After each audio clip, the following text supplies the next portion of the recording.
आगे बढ़ेंगे। आपको बताएं कि दरिया सिंध में कोटरी बैराज के मकाम पर निचले दर्जे का सैलाबी रेला गुजर रहा है, जबकि कच्चे की 3 यूनियन काउंसिल बताई जा रही हैं जो कि ज़ेरे आब हैं। इसी पर मजीद बात करेंगे। ब्यूरो हेड हैदराबाद इरफान आ रहे हैं, हमें ज्वाइन करें। इरफान, क्या सूरत हाल देख रहे हैं यहाँ पर?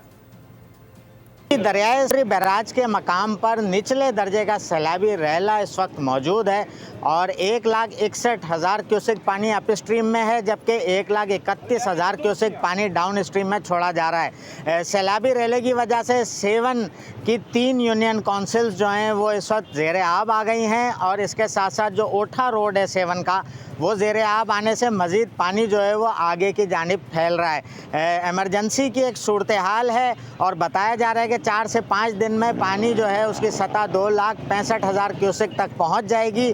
तो ये सूरत हाल है जहां माहीगीर खुश हैं, वहीं पर एक खौफ ये भी है कि ये सैलाबी रेला कच्चे के इलाकों को ज़ेरे आब ला रहा है और उससे मसाइल पैदा हो रहे हैं। ताहम अभी तक जो ज़िले इंतज़ामिया है जामशोरो डिवीज़न की, उनकी जानिब से ऐसे कोई इकदाम नहीं किए गए जिससे देहाती जो है महफूज मकाम पर मुंतकिल हो जाएं और ये सूरत हाल जो है इसमें मज़ीद पानी की सतह महकमा आबपाशी के मुताबिक।